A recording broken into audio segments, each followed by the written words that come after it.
avise que está grabando. Bueno, buenos días a todos. Acá estoy acompañada por 2, 4, 6, 8, 10, 12, 14, 13 estudiantes. Muy contenta de verles las caras y empezamos a grabar con la idea de los que no han podido sumarse a esta dinámica, si quieren puedan hacerlo después al video. La idea del encuentro tiene que ver con que estaríamos transitando el cierre y el final de las lecturas y de las clases de la unidad 1, y entonces con muchas dudas de parte nuestra, que también estamos siendo expertas en esta modalidad y en esta circunstancia, nos parecía que teníamos por lo menos ganas de escucharlos en cuanto a sus dudas, sus preguntas, sus apreciaciones, qué les va quedando de la materia, qué cosas de las que venimos haciendo están acompañando bien, qué cosas podríamos ajustar, una especie de mirada desde el inicio hasta acá y escucharlos a ustedes. Así que el que quiera tomar la palabra puede hacerlo.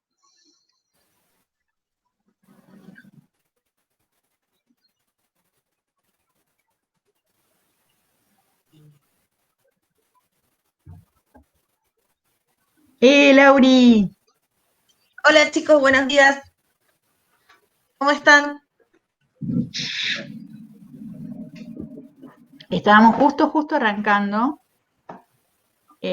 preguntándoles qué dudas tienen o qué apreciaciones quieren hacer en relación a cómo venimos con la cursada o algún texto o material o tema específico. Bueno, buenísimo.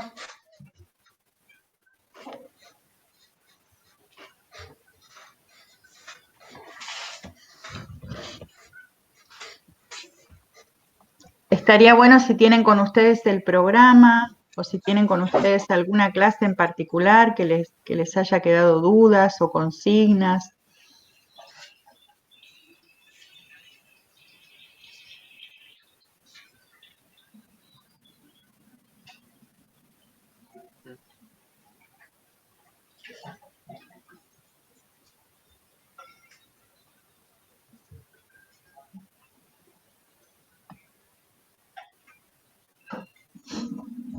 ¿Con qué ideas se vienen quedando? ¿De qué se ocupa? ¿De qué conversa? ¿De qué analiza la sociología de la educación?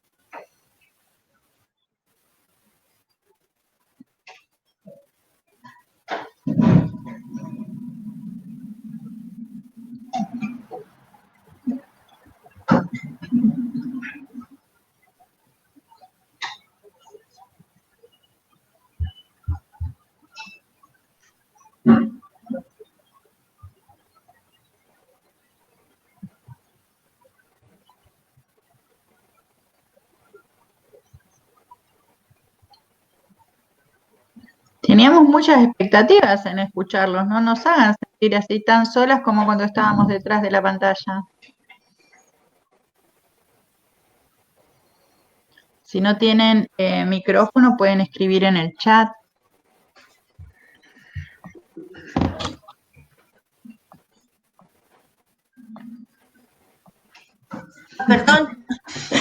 Perdón chicos que estaba recién levantándome. La verdad que algunos docentes estamos como muy sobrepasados con todo esto que estamos viviendo.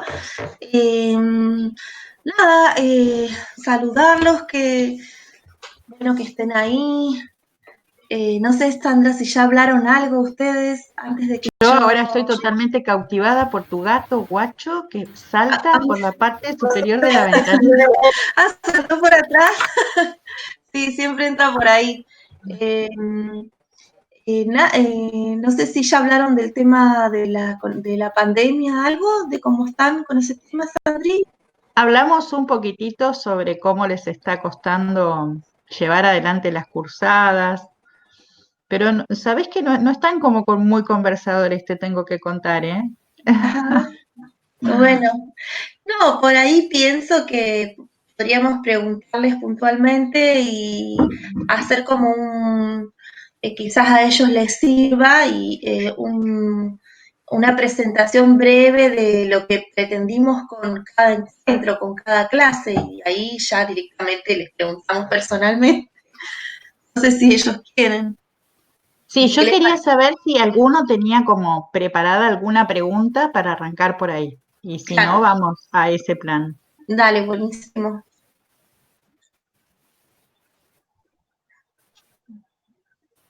Me parece que vamos a ese plan. Bueno, nosotros empezamos, sí les pediría si tienen posibilidad de tener el programa, porque lo que vamos a hacer es ir repasando un poco, pasando hasta Alto de Canguro, ¿no? Las cuestiones que para nosotros resultan las más importantes del programa. El primer punto del programa pretende ubicarlos en el campo, o sea, de qué habla, qué estudia, qué preocupaciones tiene la sociología de la educación.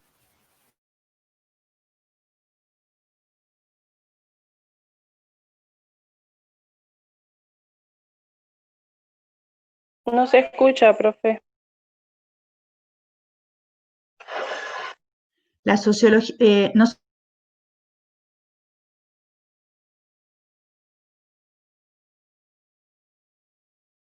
Tiene el micrófono apagado de nuevo. sí, pero es que hay alguien que me lo está apagando.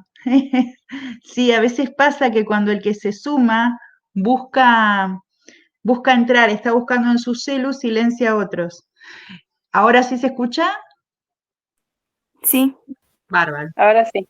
Estaba diciendo que la primera unidad lo que pretendía era mostrar de qué va o qué estudia la sociología. Y en esas primeras clases, el concepto de pensamiento conectivo, para nosotros es un concepto central, porque es un concepto que precisamente nos permite mirar cuántas relaciones salen de una escena y que quedan por fuera de la escena. En el ejemplo que da el autor se refiere a la persona que busca trabajo y en una mirada que no involucra el pensamiento conectivo haría responsable a ese sujeto porque es vago, porque no se esmera lo suficiente, porque no busca adecuadamente, y haría responsable al sujeto de no conseguir trabajo. Una mirada amplia, una mirada como la que propone la sociología, que involucre el pensamiento conectivo, haría quizás una lectura de que a lo mejor el modo de producción en ese lugar está demandando pocos perfiles ocupacionales de tal tipo y entonces el problema no está en el sujeto, sino está en el sistema, está en el modo en cómo se organizan los elementos de esa situación. Esa mirada de poder conectar con el afuera es la mirada que a nosotros nos interesa en la sociología de la educación para poder entender situaciones educativas que tienen lugar dentro de la escuela, pero que no se explican solamente por cosas que pasan en la escuela. Un ejemplo, un estudiante que no aprende no solamente puede explicar esa situación considerando un test psicológico. La sociología de la educación lleva a poner la mirada en qué cosas del sistema más amplio intervienen para que un estudiante a lo mejor no aprenda, esté excluido, no se sienta integrado. Bueno, en ese sentido, un docente, lo mismo podríamos pensar. La sociología de la educación es una invitación a mirar, a abrir el panorama, a poner zoom, podríamos decir, y a vincular los elementos que rodean una situación para tratar de brindar una explicación, una comprensión más amplia de las situaciones educativas. Eso entonces en relación a el concepto de pensamiento conectivo que nosotros lo pusimos en juego a través de los memes. Cuando hicimos esa actividad donde había un montón de elementos que vinculaban educación y cómo nos había cambiado la vida, digamos, la pandemia, el encierro, el aislamiento y el coronavirus, lo podíamos ver que no solamente, digamos, había que mirarlo en clave de un sujeto, sino de cómo todos los elementos de la estructura social se mueven y se combinan a partir de que se mueva una pieza. La sociología nos invita a pensarnos como adentro de un tablero donde cada pieza es importante y si una pieza se mueve, se mueven las demás. Eso como primera idea, de ahí, si quieren hacer alguna pregunta, y si no, de ahí nosotros pasamos a las miradas de los paradigmas sociológicos sobre la educación, y esa clase la dio Laura. Así que paso micrófono, si es que no hay preguntas.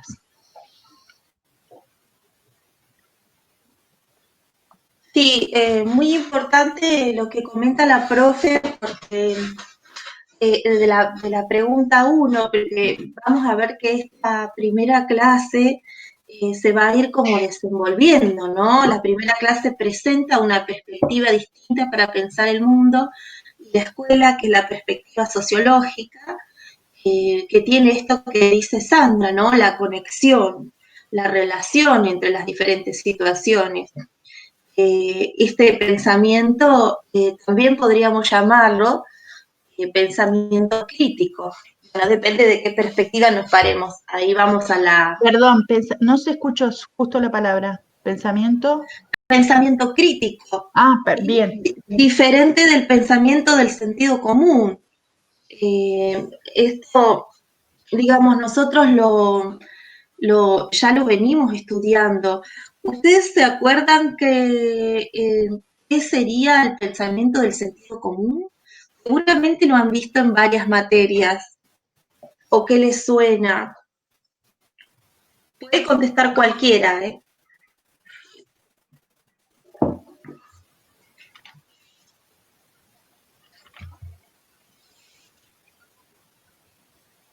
A ver, ¿quieren que voy a elegir yo a alguien para que conteste? Bueno, el pensamiento del sentido común era ese pensamiento, es la forma de entender el mundo que nosotros tenemos en nuestra cotidianidad, que es una forma de entender el mundo necesaria, pero que no es reflexiva y que no hace estas conexiones que plantea la perspectiva sociológica, el pensamiento conectivo, digamos, ¿no? Entonces es necesario el pensamiento del sentido común, es como la forma de entender el mundo que construimos en la casa, en la calle, digamos, previo a ir a la escuela, a ir a la universidad. Y ese pensamiento es muy limitado para entender el mundo. ¿Mm? Bueno, y además, y ahora nos vamos a la clase siguiente, esta clase, digamos, yo no sé si se acuerdan que empezamos la clase, entra otra vez la gata. Sí, posta que sí. Bueno, empezamos la clase y ustedes tuvieron que trabajar ahí con unos artículos de situaciones periodísticos, de situaciones Conflicto del educativas, Chubut, claro, sí. de situaciones educativas en las que se presentaban conflictos, ¿sí? Conflictos bastante fuertes, con diferentes posicionamientos, los actores sociales que intervenían en esos conflictos. Claro, muchas veces nosotros tendemos a pensar que la escuela es un lugar de paz y armonía, ¿sí? En la de que todo ahí es enseñar y los niños aprenden, y como que esto que plantea Sandra, o sea, como que tendemos a pensar que la escuela es una isla de lo que sucede en la realidad. Y en realidad, esa actividad tenía que ver con esto también, como para que recordemos un poco cuáles eran las temáticas. ¿Alguien se las acuerda? Está la de Chubut, la del conflicto de Chubut, la de ESI sí, ESI no, Sí. y no me acuerdo la otra. ¿Y de qué trataban? ¿Cuáles eran los nudos del conflicto? ¿Te acordás? No sé tu nombre. Lourdes, el de ESI sí, ESI no, que fue el que trabajamos con mi grupo, era básicamente quienes decían que la ESI se iba a ir se iba a desviar, digamos, y los que decían que era necesaria en la escuela. Claro, los que no querían es sí, los que sí. Bueno, este es un conflicto muy importante que atraviesa nuestra escuela hoy. Y fíjense que no es un conflicto que involucra solamente los docentes y las instituciones educativas. Involucra a los padres, involucra instituciones de poder como la iglesia, las diversas iglesias, porque no son las mismas, involucra otros sectores del Estado, involucra a los sindicatos también tienen sus posicionamientos. Es decir, ¿cuál era el significado de esto? La escuela, que también lo vamos a reforzar con Gramsci, esta misma idea. La escuela es un espacio político, es un espacio de tensión, ¿sí?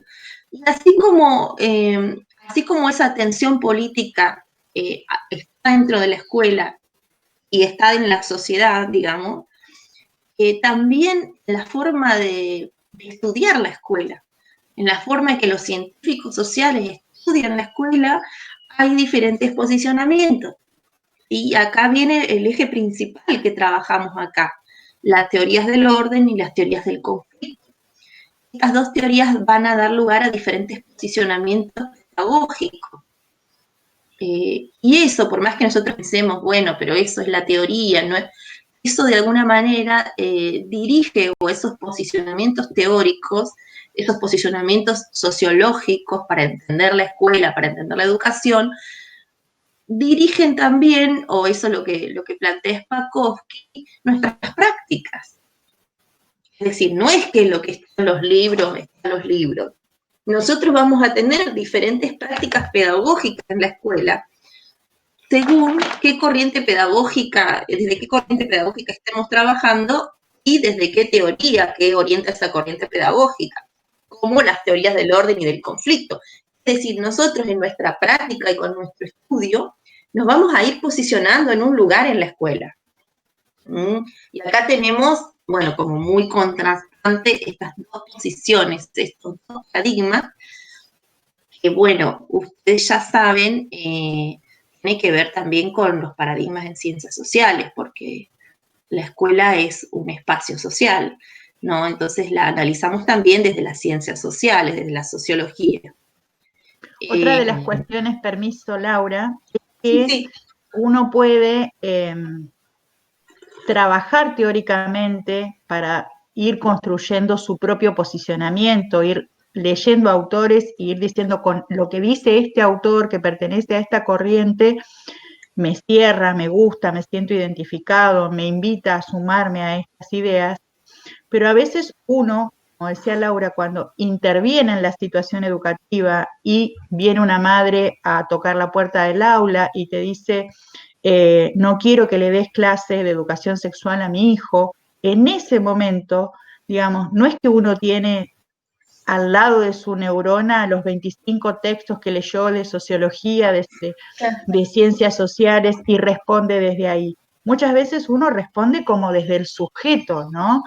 Entonces, es interesante considerar esta cuestión de los paradigmas, porque nuestra tarea siempre tiene que poder ser justificada, porque si no también es una enseñanza desde el sentido común y desde la imitación, y es una transmisión que así me enseñaron a mí y así voy a seguir enseñando, y digamos, y se mantiene como en un piso de no criticidad la situación educativa. Entonces, nunca podemos ser neutrales. Aunque creamos que nosotros no nos metemos con los conflictos, aunque nos parezca que estamos en la vereda de afuera, eso ya es una posición, ¿no? Claro.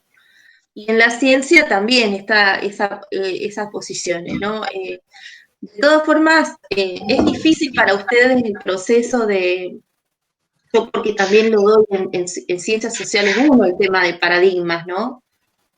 Es difícil para todos el proceso de entender este tema, porque no es que solamente estamos estudiando un contenido, es mucho más complejo. Es lo que los filósofos llaman un problema epistemológico, un problema de conocimiento. Digamos, no es que solamente estoy estudiando, qué sé yo, un contenido de historia, por ejemplo, para enseñar. Nosotros, o conquista, que lo usamos en ciencias sociales, la conquista de América. Es otra la pregunta acá. Es, ¿desde dónde me voy a parar para enseñar la conquista de América? Y no todos los profesores enseñan la conquista de América desde el mismo lugar. Y lo mismo supongo, Sandra, que pasa en pedagogía, es decir, ¿desde dónde? Exactamente. Hay una biblioteca, como les gusta decir a los abogados, una biblioteca legal que está a favor de y otra que está en contra de. Hay una biblioteca pedagógica que entiende que la educación es una forma de socializar, de incorporar a los nuevos en el mundo de los viejos, y ese es el trabajo de la tarea educativa, que es la perspectiva de Durkheim o la perspectiva funcionalista, y hay otra perspectiva respecto de lo educativo, entendido como la posibilidad de transformar el mundo, ¿sí? Que sería la perspectiva de las teorías del conflicto, y que nosotros lo estudiamos más claramente en la perspectiva de Gramsci. Entonces, tener claro que yo puedo querer la educación para que la cosa esté más ordenada, o para que la cosa y siga siendo como es, porque este orden me parece un buen orden, o educar para hacer una lectura de mundo que puede ser cambiado, implica posicionarse de manera diferente en la escuela, en el aula, en el día a día. Exactamente. Yo quisiera preguntarles, bueno, entonces tenemos estas dos miradas, ¿no? Como dice Sandra. Yo quisiera preguntarles qué les pasó con el video, cuando vieron el video de Pink Floyd. Bueno, Pink Floyd es una banda de rock de los 70 hiper conocida, pero yo no sé ustedes, los de su generación, si han escuchado esa música, si han escuchado Pink Floyd. ¿Qué les pareció el video? Otro ladrillo en la pared, que también en los 70 fue una canción muy famosa.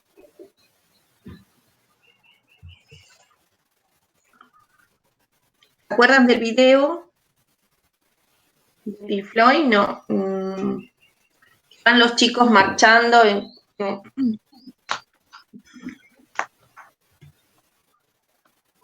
Sí, está visto desde una mirada crítica a la educación, una perspectiva crítica. Sí, eso todos lo pudieron resolver bien. Pero ¿por qué una perspectiva crítica? ¿Qué muestra el video de la educación?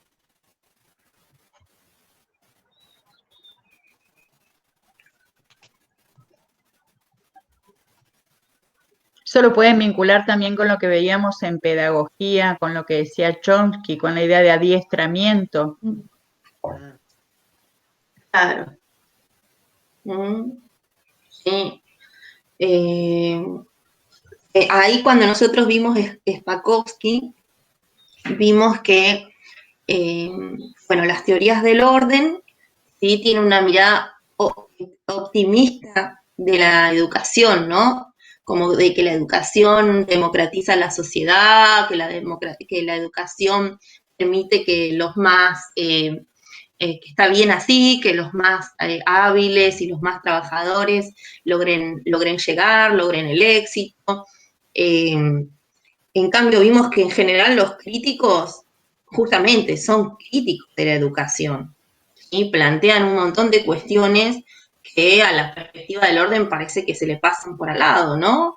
Como esto, el tema del disciplinamiento, el tema de la homogeneización, que muy bien lo plantea el video, ¿no? De restringir de reprimir la personalidad de las niñas, de reprimir su creatividad, su individualidad. Justamente ayer hice una entrevista con gente de la comunidad mapuche y los chicos le preguntaban a las chicas mapuches qué pensaban de la escuela o qué deuda tenía la escuela con el pueblo mapuche. Y las chicas no sabían qué responder porque tanto daño ha hecho la institución escolar a los pueblos indígenas en la Argentina. Es impresionante, por eso no lo podían responder. Recordemos que la escuela acá aparece como una pata del ejército, ¿no? Viene el ejército, produce acá en esta región, ¿no? En Patagonia, en Fisque, Menuco, Roca, viene el ejército, produce un genocidio y con los descendientes del genocidio, ¿qué hacemos? Con los que quedaron. Y bueno, adoctrinémoslo, civilicémoslo, y ahí llega la escuela, ¿no? Ahí no había lugar para otra cultura, para otra forma de ser. Entonces, esto hablábamos ayer con las chicas, ¿no?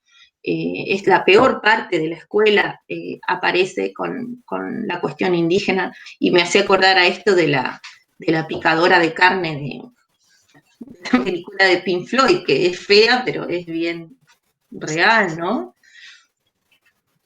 Bueno, no sé qué más, para hacerles claro, la perspectiva de la, digamos, de la sociología de la educación se posiciona desde el lado de la teoría del conflicto. Ustedes saben, tiene una base marxista, es decir, que concibe a la sociedad en lucha, ve el conflicto de clase entre opresores y oprimidos, y se posiciona desde el lado de los oprimidos.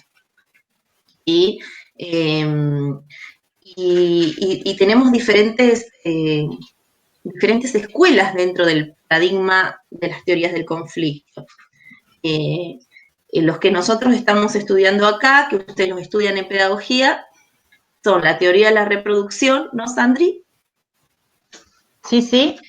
Sí. Althusser y Bourdieu, básicamente, que consideran la escuela Althusser un aparato ideológico que sostiene con la transmisión ideológica la dominación de los dominadores, digamos, porque para Althusser la escuela es una institución al servicio de mantener el poder en el lugar de poder.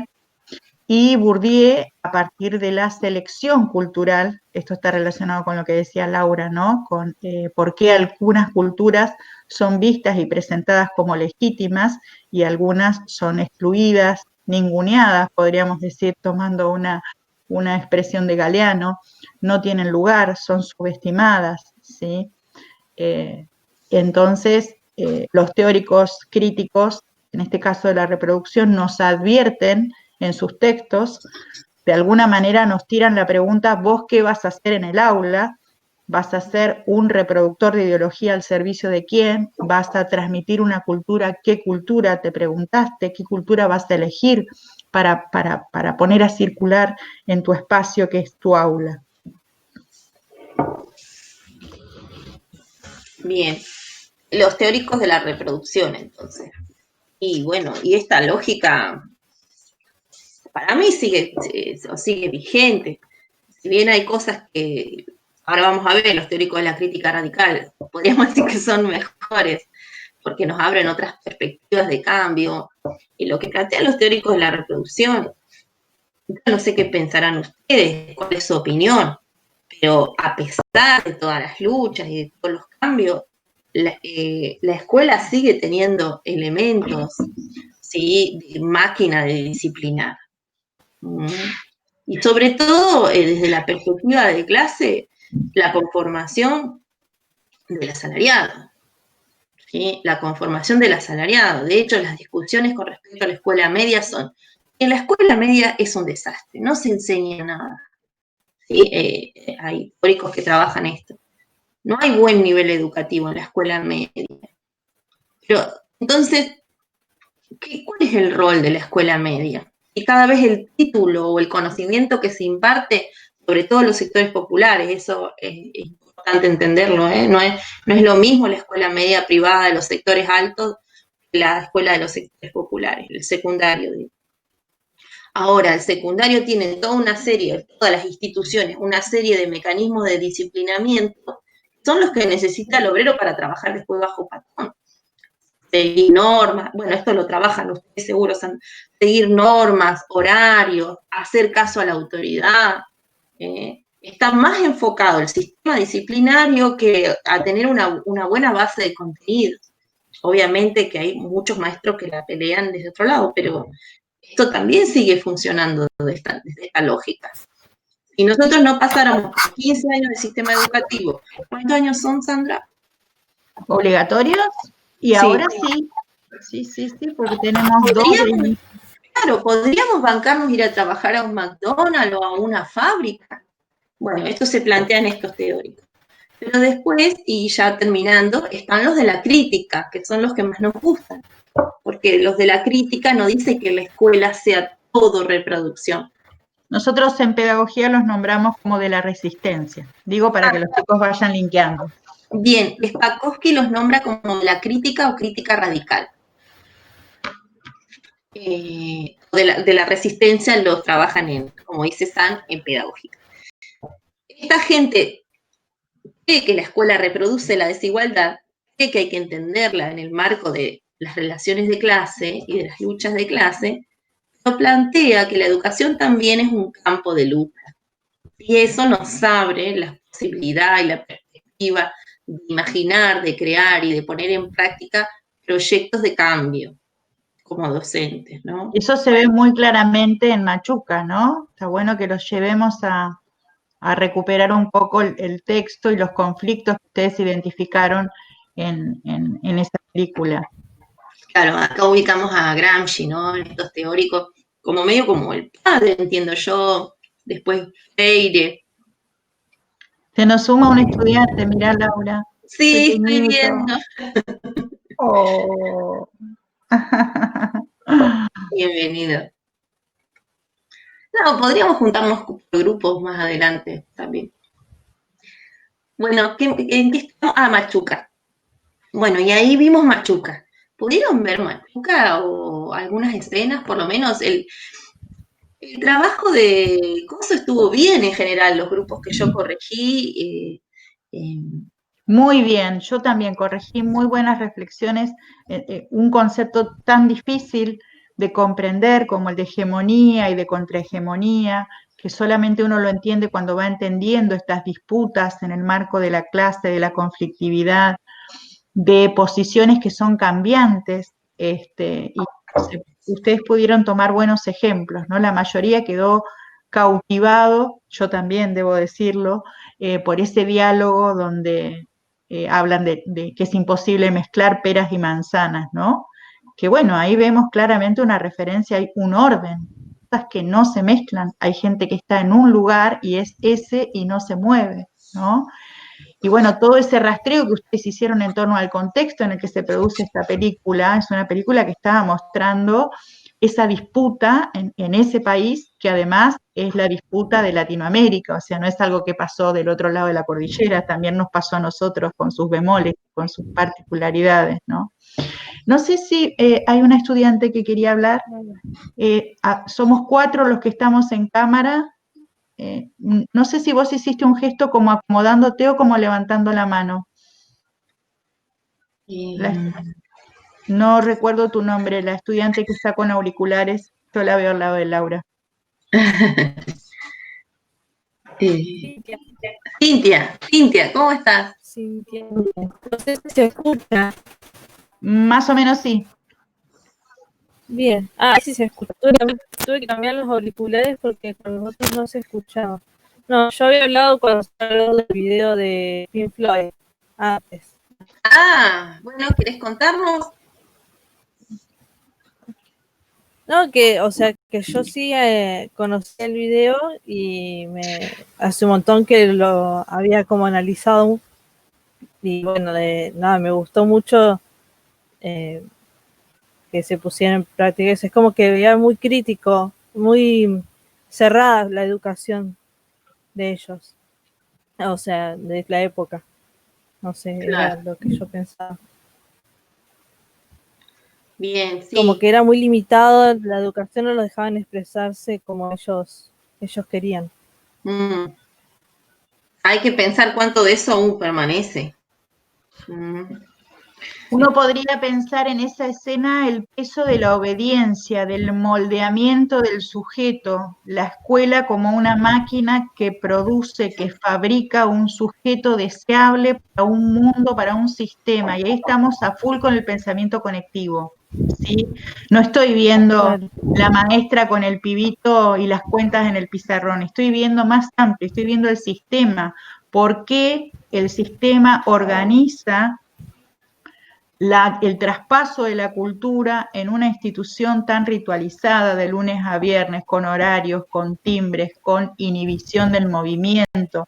Digamos, cómo en toda esa orquestación, en todo ese paisaje, en toda esa fabricación artificial, se producen sujetos obedientes, funcionales a las demandas del sistema productivo, con sus matices, como fue en la Argentina la producción de la argentinidad, por ejemplo, ¿no? Que fue un elemento particular nuestro.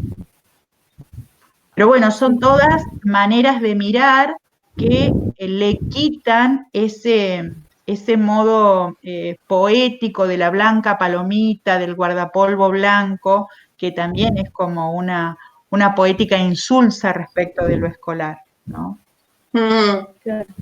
Después los chicos van a ver observaciones y dicen, no sé si sigue pasando ahora porque no estoy en residencia yo, hace muchos años, pero vos, Sandra, me vas a decir, cuando los chicos van a hacer sus primeras observaciones a la escuela, como que vuelven horrorizados porque dicen, ay, yo no pensé que era así, los chicos son muy ligueros, corren, se pegan, dicen malas palabras. Sí, no hay nadie que esté esperando escuchar la clase de geometría y la maravilla de los triángulos equiláteros. No sucede eso. Sí, un poco de idealizar la escuela siempre hace bien, ¿no? Porque esta mirada del orden es como que nos hace sufrir mucho, porque si nosotros creemos que el mundo es armónico y que la escuela es armónica,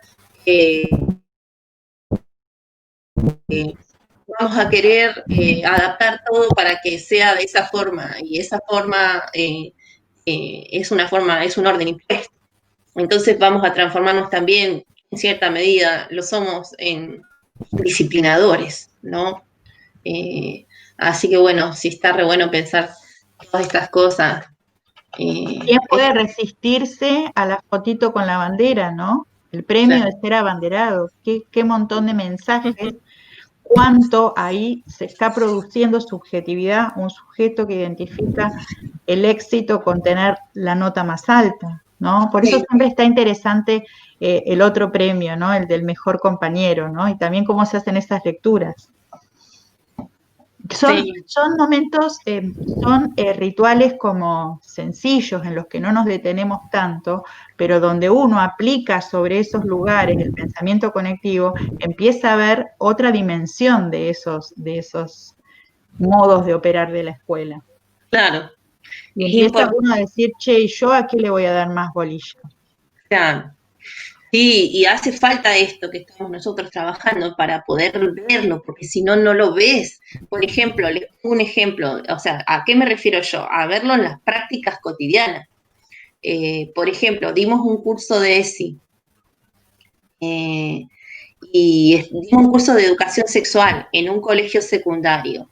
Cuando empezamos a dar el curso y a explicar de la heteronorma, de cómo funciona el poder, disciplinando los cuerpos de la gente que tiene otra sexualidad, que tiene otro género, de cómo actúa la escuela, qué sé yo, un docente crítico, un docente que es un buen docente, es como que se agarra la cabeza y nos dice, uy, yo siempre para que los chicos me den bolilla, los chicos que se sientan en el fondo, los varoncitos que siempre hacen lío, les digo, es que se empiezan a pegar, les digo, ahí, a ver si se dejan de tocar.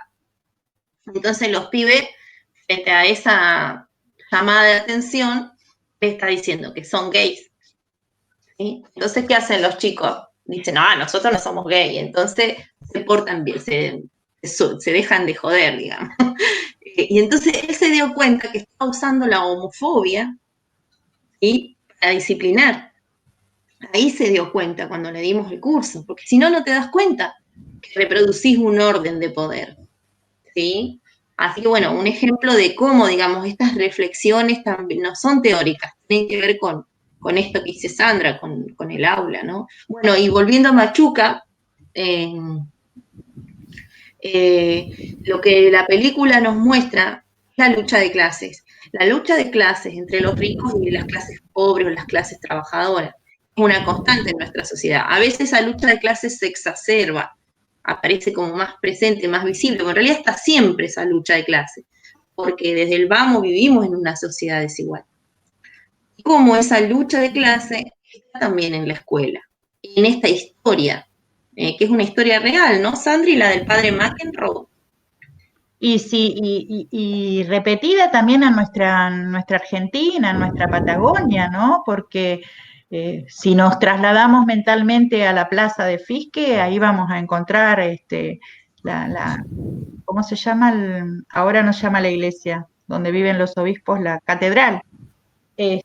digamos, así como decía Laura, llegó el ejército, llegó la escuela, llegó la iglesia, en distintos órdenes, sosteniendo un discurso y sosteniendo un modo de subjetivar, que es como, quiero que esa línea no la pierdan, ¿no? Cómo las instituciones nos hacen determinada forma de ser sujeto. Y educar es eso, y el trabajo nuestro docente es al menos tener claridad respecto de nosotros, cómo jugamos el juego dentro de esta máquina, ¿no? Un poco eso es la invitación que hace esta materia, a pensarnos adentro de una máquina y nosotros dónde ponemos la fuerza, dónde ponemos la pregunta para desestabilizar algo de ese funcionamiento de la máquina. Re bien, Sandra, lo dijiste así. Bueno, no sé los chicos qué estarán pensando, es muy difícil la participación en estos espacios. Si quieren, decimos dos cositas sobre Gramsci. Gramsci es un autor fundamental, bueno, es un autor marxista, se para desde la lucha de clase. Él no es pedagogo, pero desde la crítica es uno de los primeros que se va a pensar en la educación. Porque él, en realidad, lo que quiere hacer es la revolución, entonces le interesa saber cómo funciona el poder. Y acá aparece el concepto de hegemonía, digamos, porque como vieron en el video, ¿pudieron ver los videos? ¿Cuáles, Laura? Los de Gramsci, o sea, pudieron acceder, yo los subí a YouTube, pero no sé si los habrán podido ver.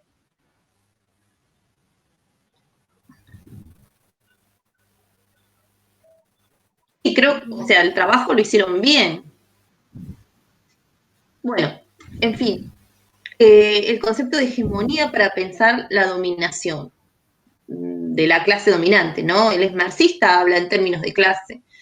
Y bueno, y ahí vemos que la clase dominante nos educa y conforma un pensamiento acorde a sus necesidades. No es solamente un lavado de cerebro, como algunos pusieron este tipo, no es un lavado de cerebro, es una construcción de un proceso educativo que es complejo, en el que intervienen muchas instituciones. Y en esas, además, una cosa importante de la hegemonía también es que los sectores dominantes tienen que incluir nuestros reclamos, tienen que incluir algunas cosas para dejar a los oprimidos contentos. Que yo, por ejemplo, ¿ustedes ya estudiaron el estado de bienestar en sociales? O sea, el Estado brinda ayuda a los sectores oprimidos, algunos gobiernos más que otros. Sin embargo, el sistema capitalista no cambia, ¿sí? Pero hay gobiernos que son más benéficos que otros con las clases populares.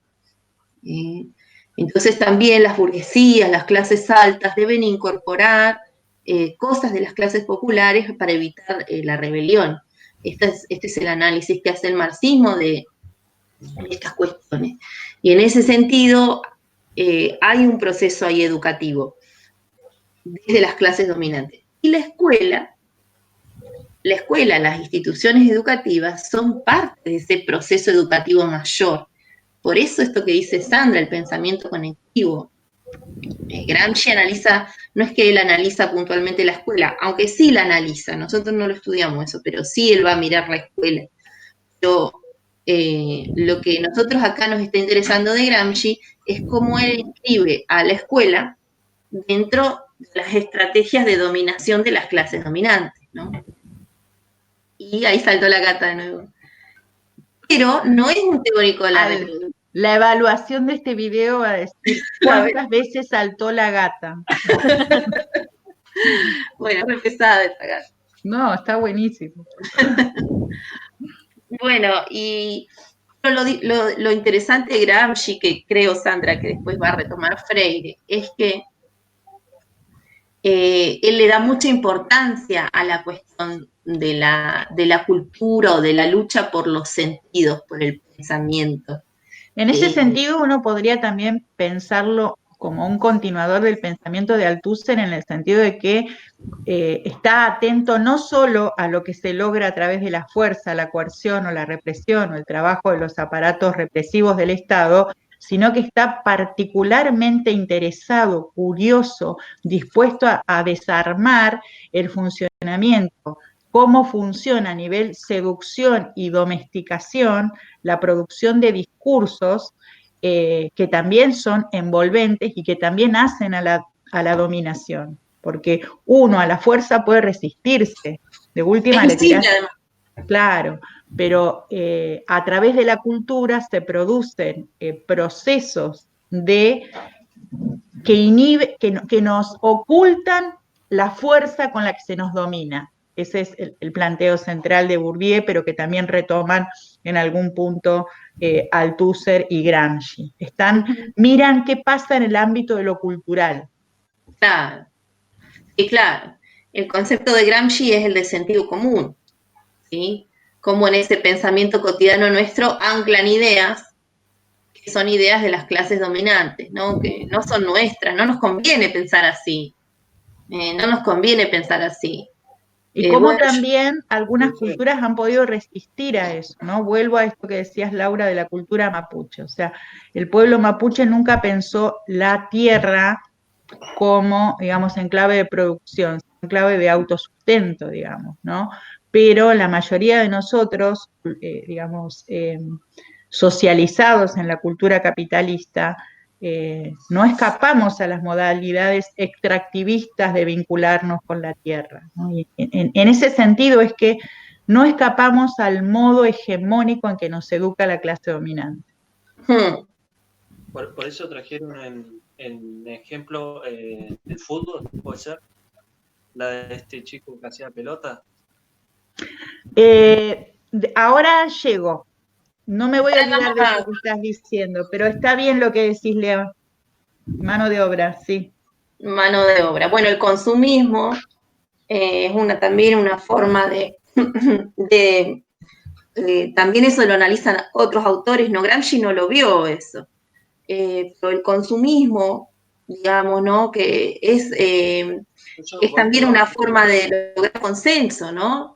Me acuerdo en la época de Menem, el tema o la época de la dictadura militar también, que las cosas eran muy baratas, entonces la gente, clase media, se compraba todo y mientras tanto el gobierno destruía la economía, asesinaba gente en la época de la dictadura, pero sin embargo el dólar era barato y la gente compraba y estaba chocha con sus electrodomésticos. Bueno, esto que estás diciendo, ¿no?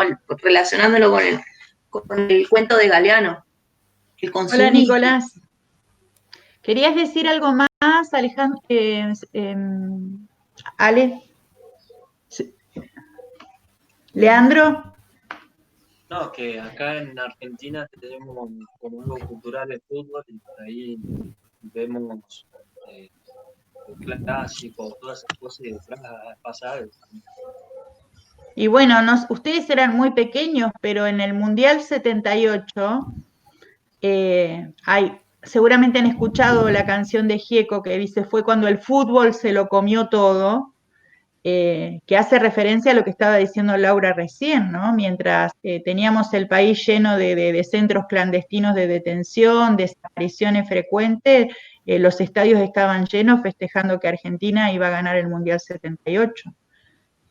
Sí, hay montones. Y bueno, ahí es cuando decían como que también están dentro de los jugadores de fútbol, como que se han prestado para no mirar afuera, o sea, como que retenían a la gente dentro para ver fiesta y todo eso y distraer o despejar un poco de lo que estaba sucediendo afuera. Exactamente. Y en el presente hay quienes están diciendo que eso está sucediendo hoy con Netflix. Nosotros le regalamos nuestras horas de personas creativas y nos transformamos en sujetos consumidores pasivos de las historias que nos enganchan todo el tiempo. O sea, no miramos el presente, no miramos nuestra dominación, miramos bueno, lo que sabemos que todos miramos en Netflix, ¿no? Pero digamos, hoy Gramsci nos estaría diciendo, che, presta atención cuánto tiempo le estás regalando a Netflix, ¿no? Porque date cuenta que por ahí también te está educando la clase dominante. Profe, yo aprecié que en esta plataforma son todas películas o series yankee y que se impone mucho esa ideología de antes. Y yo cada vez que la veo me doy cuenta, entonces por ahí es como que me aburre o digo, me están transmitiendo algo y me pongo a ver otra cosa. Sí, si ustedes se ponen a ver las películas norteamericanas típicas, tienen siempre una misma lógica. En el fondo siempre tienen un mismo mensaje. Más allá de que están obligados a que aparezca la bandera norteamericana siempre en algún cuadro, siempre tienen como la misma lógica del sujeto. ¿Sí? Es muy raro que se salgan de un guión, de quién es el sujeto, de qué pasa en su historia. Bueno, esas son, digamos, esas cosas anclan en nuestra subjetividad, como Las dice. temáticas no cambian mucho. ¿Cómo? No se escuchó. Que las temáticas por ahí no cambian mucho. Sí, siempre tienen este piso del el héroe americano, el héroe individual. Y volviendo, no sé, Laura, si querías decir algo más de Gramsci, si no yo pasaría a Da Silva. Sí, lo único que decir de Gramsci es que es el otro concepto, el de contrahegemonía, ¿no? Que, bueno, un aporte diferente de Gramsci y los teóricos de la reproducción, es que no es fácil, eso es una buena noticia para nosotros, no es fácil construir la hegemonía, no es algo que está dado, la dominación no está dada, por eso digo, no es un control mental. Siempre tiene resquicios, siempre tiene que ser reconstruida, le cuesta mucho a la clase dominante. ¿Por qué? Porque siempre es resistida. Hay muchas aunque sea en un graffiti. Claro, hay muchas formas de resistencia. Las organizaciones del movimiento obrero, obviamente, los movimientos sociales, son las formas más complejas. Pero después hay formas simbólicas, formas culturales, artísticas, en la educación, en un aula, en una actividad áulica, puede haber resistencia. Entonces, la dominación tiene que ser siempre reactualizada. Y bueno, eso es esta idea de tensión, ¿no? De escuela en tensión. Y eso abre las posibilidades de la transformación y el cambio. Esa idea que nosotros decimos, tampoco los docentes somos Superman, no podemos cambiar el mundo solos, pero sí podemos acompañar desde la escuela los movimientos y las luchas sociales. Tenemos gran poder en el aula con lo que enseñamos. Bueno, eso sería una contrahegemonía.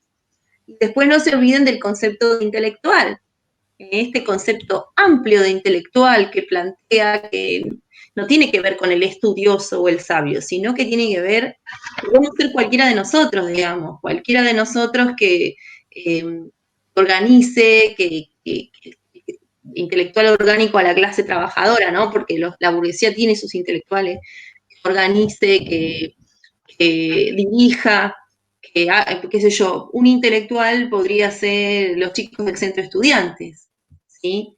Que están organizando el estudiantado, generando proyectos. Creo que nada más, ahí Gramsci.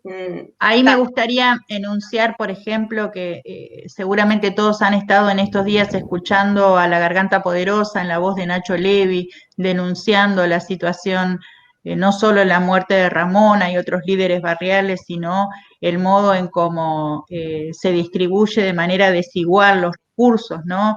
Una de sus notas decía, es impensable que en un barrio de Buenos Aires, como si fuera Palermo, hubieran estado una semana sin agua en el contexto de pandemia. Y eso tiene que ver con que se sabe que hay un sector vulnerado que no tiene manera de dar la pelea, digamos, ¿no? Y entonces hay un intelectual, un periodista que levanta la voz de los oprimidos, ocupa esa grieta de la que a la que hacía mención Laura, que la hegemonía no está totalmente garantizada, tienen que reconstruirla todo el tiempo. Larreta tiene que salir a dar respuestas de esas muertes.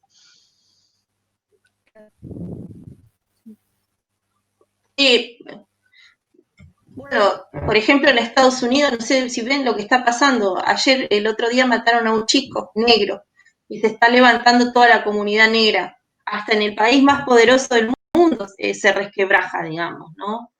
Como para que puedan observar que las resistencias siempre proliferan. Y bueno, la escuela también es parte de esas resistencias, obviamente.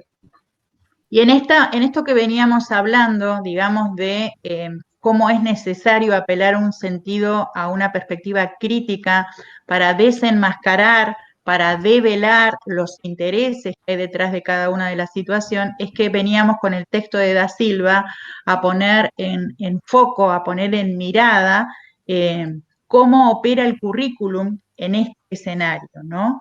Cómo opera el currículum en el trabajo de modelar subjetividades, ¿no? Y acá venía el ejemplo, y contesto tu pregunta ahora, Leandro, respecto del texto Mano de Obra, el texto de Galeano, que si lo recuerdan hacía referencia a cómo niños analfabetos trabajan poniendo rótulos en pelotas de fútbol que dicen que esta pelota no ha sido fabricada por niños, ¿no? Y el niño no puede ni siquiera acceder a leer eso que está pegando. Entonces, ese trabajo que nosotros les pedíamos de armar una red conceptual tenía que ver con meternos nuevamente en el pensamiento conectivo. ¿Qué conexión hay entre este niño de un país periférico y la dominación de Estados Unidos, ¿no? Por ejemplo, cómo ir encontrando eslabones. Y eso, por eso algunos grupos que pudieron meter dentro de esa escena donde no se habla de capitalismo, pero pudieron traer el concepto de capitalismo a esa escena, es un poco el trabajo y el desafío de la mirada sociológica, digamos. Las escenas no las miramos en clave de un niño y le sacamos la foto, la miramos en clave de una película. Hay un montón de relaciones que hacen a esa situación. Pero sobre todo nos gustaba esta idea de que la pelota aparece como desprendida. Cuando nosotros vemos y cuando como tíos vamos y le compramos el fútbol más lindo a nuestro sobrino para su cumpleaños, esa escena, la de la explotación que está detrás del que produce, o si lo queremos pensar con las tiendas en las que hay montones de bolivianos en situación tremenda de explotación, o el caso de Daniel Solano, o sea, trabajadores golondrinas que vienen acá y conviven en un cuartucho miserable y ni siquiera se les paga lo que se les prometió en situación de contratación. O sea, cuando sale la manzana lujosa, roja y brillosa al mercado, nos es invisible a nuestros ojos el proceso de producción, ¿sí? Por eso se habla del fetichismo o de la magia, digamos, de lo invisible que queda el proceso de producción frente al producto. Y esa analogía, esa comparación, la usa este teórico, este pedagogo brasileño, para invitarnos a mirar el currículum, porque nos dice que para nosotros, para los ojos de los maestros, a veces el currículum funciona como ese objeto encantado, funciona como ese brillo que tiene la manzana que te dice vení, comprame, y el currículum te dice vení y enseñá así, enseñá estos temas, y entonces la invitación de Da Silva es ponerle una mirada de sospecha, empezar a aplicar pensamiento conectivo sobre ese objeto currículum y fíjate quiénes lo escribieron, por qué eligieron ese tema, por qué quieren que ese tema se trate y tal tema no. Entonces nos llevan a mirar el carácter de producido del diseño curricular, cómo intervienen también allí las luchas por imponer un significado sobre el mundo, sobre las relaciones, y por eso nos va a decir y nos va a invitar al trabajo de descolonizar el currículum, ¿sí? Así como América fue colonizada y con Colón viene una cultura, una religión, viene un genocidio, viene el robo de las riquezas del territorio americano, así también, y tenemos que hacer el esfuerzo de descolonizarnos, de sacarnos esa mirada sobre nosotros y volver a la pregunta, ¿quiénes somos nosotros? Ese mismo trabajo invita a Da Silva a hacerlo con nosotros como profes con el currículum, descolonizarlo, y para eso, bueno, va a proponer 3 estrategias. Sí, Laura, ¿querías decir algo? No tenés micrófono. No, lo que quería decir con esto del saqueo del territorio es que ustedes hicieron el trabajo sobre minería en la clase de Spakovsky, y esto que dice Da Silva, descolonizar el currículum, es impresionante lo que estamos trabajando en el tema del extractivismo, del fracking, cómo, y quizás a ustedes les parezca raro, pero cómo las empresas petroleras, las empresas mineras, muchas veces son extranjeras y algunas son nacionales, están tratando de meterse en el currículum. O sea, están hablando con el gobierno, esto pasó en el gobierno de Macri, sobre qué se tiene que enseñar en las aulas. Las mineras, o sea, son compañías privadas. Sería para que ellos se vean bien, porque tienen una mala reputación. Claro. Exactamente, exactamente. Fíjense cómo otros intereses entran acá en el diseño, en los currículos, ¿no? Y a veces los docentes no lo saben. Y otras formas de las cuales entran es poniendo plata, apadrinando escuelas, por ejemplo, apadrinando universidades. Pero ¿qué es lo que ellos quieren? Ellos te dan la plata, pero vos después tenés que enseñar lo que ellos quieren. Lo de las empresas extractivistas y el currículum. Hola, Marisa. Es un ejemplo claro de esto que dice Sandra, digamos, que el currículum no es neutro y que hay que estar atentos.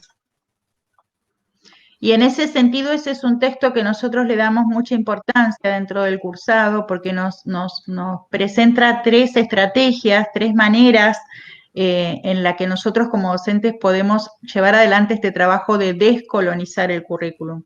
No sé si se acuerdan alguna, si entendieron ese texto, si llegaron a ver esa clase.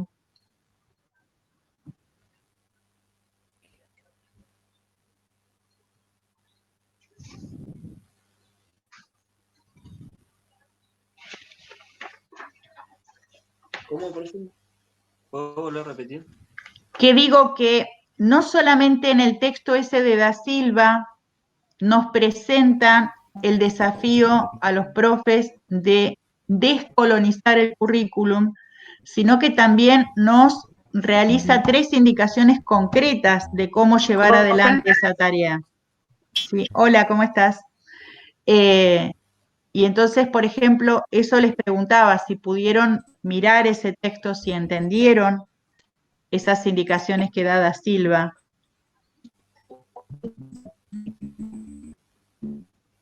Yo todavía no lo leo bien, así que por eso no.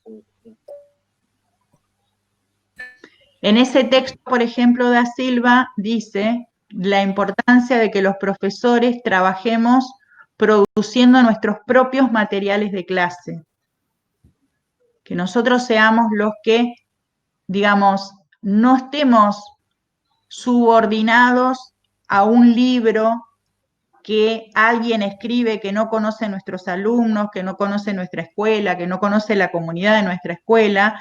Entonces nosotros traemos un libro escrito en un escritorio, no sé, ponele de Capital Federal, sino este trabajo de el maestro artesano en la selección de los materiales de lectura, de trabajo que propone para su grupo de estudiantes. O sea, no es casualidad que Laura y yo elijamos el conflicto de Chubut. O sea, hay un trabajo de los profesores en elegir qué materiales damos de leer, en vincular lo que, o sea, no es casualidad que estemos hablando de la garganta poderosa y de las escenas de coronavirus, porque nosotros estamos eligiendo materiales que nos permitan pensar la realidad y conectar con el presente, si no la escuela va por un lado y la realidad va por otro, digamos, y esta es otra manera en la que no vamos propiciar la construcción de un pensamiento crítico. Una escuela, un currículum que tenga el carácter de querer descolonizar implica hablarle a un estudiante que estoy pensando que puede pensar por sí mismo y ofrecerle conflictos del presente para entender el mundo. Y por lo menos que la escuela le dé la posibilidad de hacerse nuevas preguntas, aunque no lo convenza de nada, porque no es nuestro trabajo de profes convencerlos de nada, pero sí es nuestra profunda responsabilidad y obligación como profes hacer preguntas que permitan desmontar el pensamiento hegemónico.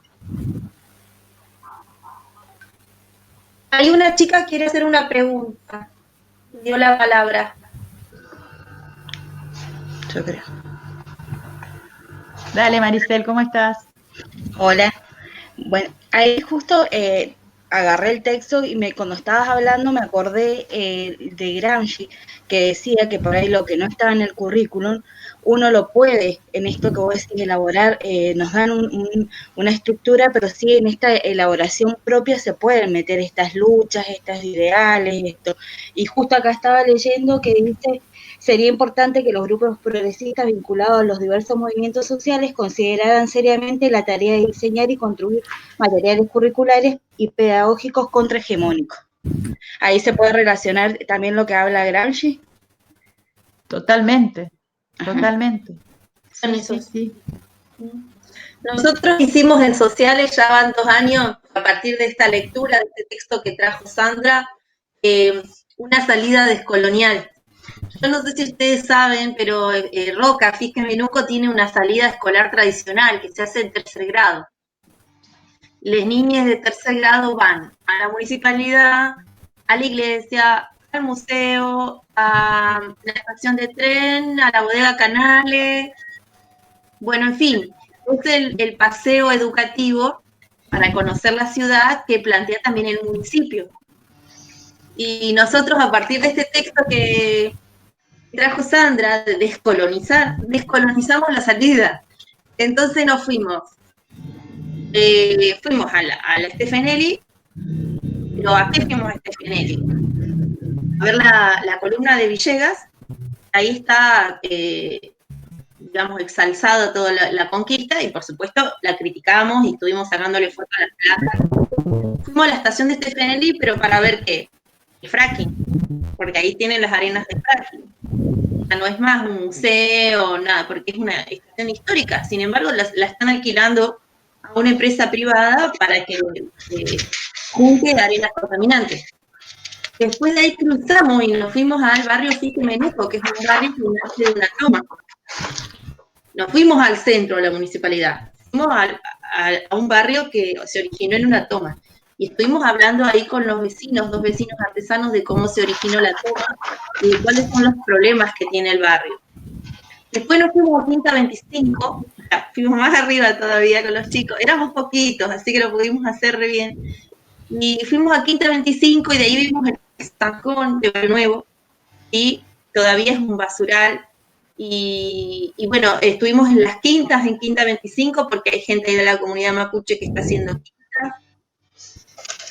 Y después vinimos al instituto, todavía no estaba inaugurado en el año que lo hicimos. Y después hicimos un mapa, ¿sí?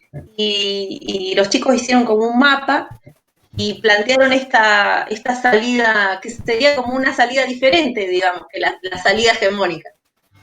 Nada, es un ejemplo de cómo dar vuelta cosas que siempre se hacen de la misma manera, ¿no?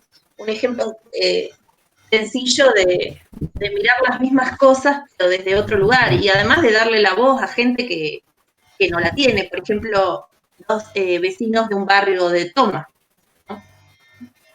Y ahí, digamos, uno claramente ve ese maestro, ese profesor es un intelectual, digamos, no está eligiendo al azar a qué lugar va a llevar, no está improvisando, o sea, tiene todo un conocimiento histórico, político, sociológico, que después le permite a ese estudiante hacer sus propias conexiones, trabajar en clave de pensamiento conectivo, pero donde incluso no es uno, no es el profe el que establece las formas de cómo se hacen esas conexiones.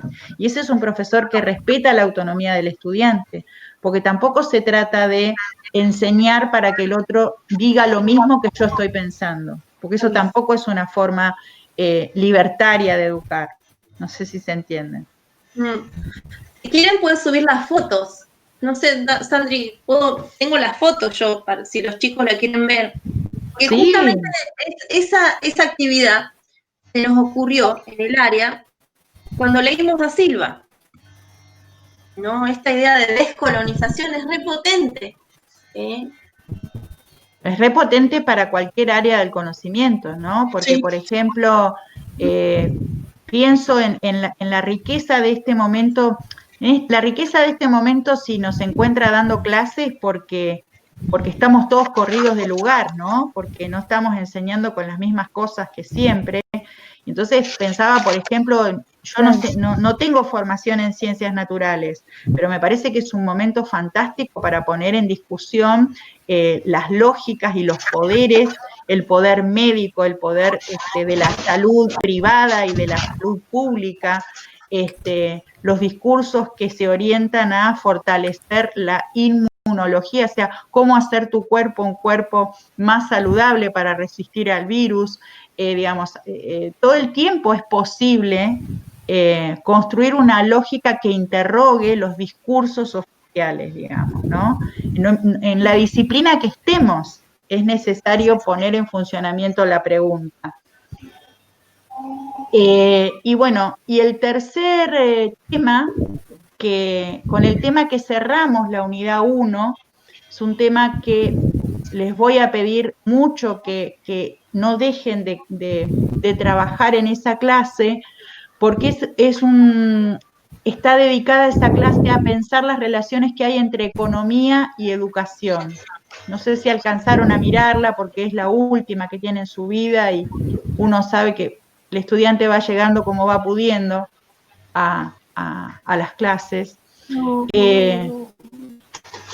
Pero por lo general, cuando hablamos de educación, en general no estamos pensando, no incorporamos en una mirada que considera lo educativo, no consideramos el dinero, no consideramos la economía. Nosotros cuando en pedagogía hablamos de educación y tomamos, por ejemplo, a Sarmiento, la preocupación de Sarmiento tenía que ver con civilizar a los bárbaros, ¿sí? Pero no había un pensamiento económico sobre lo educativo en ese momento. En los años 60, en el discurso freiriano, hay una preocupación por la emancipación del sujeto, ¿sí? Por la educación al servicio de una mirada del mundo que permita cuestionar el mundo, pero tampoco hay ahí un pensamiento económico sobre la educación.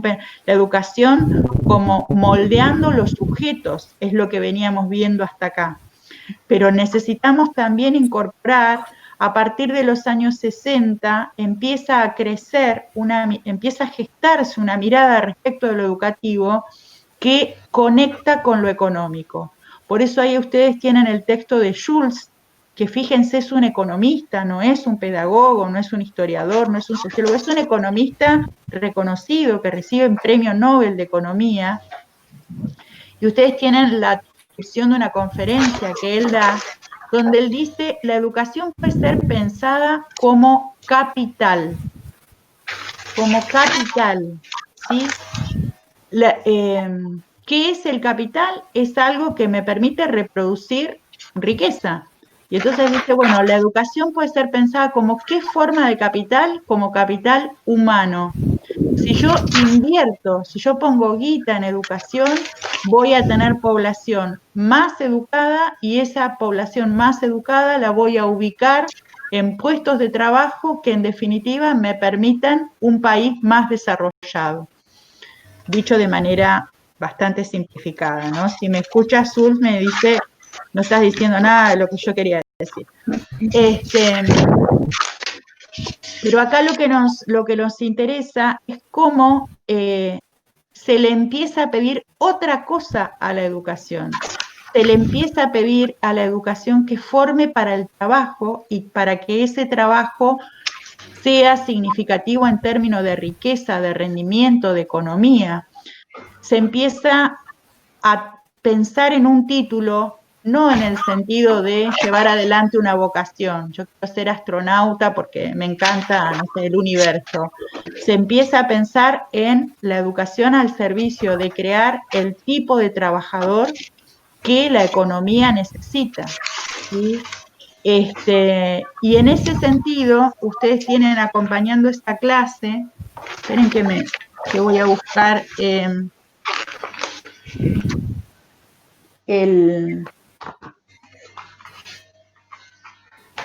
cronograma. Ustedes tienen un autor que utiliza un texto que se llama La educación no es una empresa, ¿sí?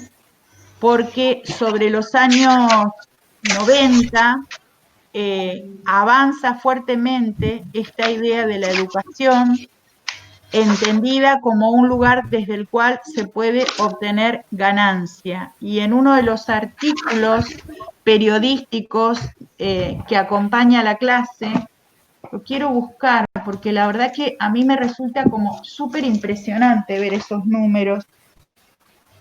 Denme un segundito.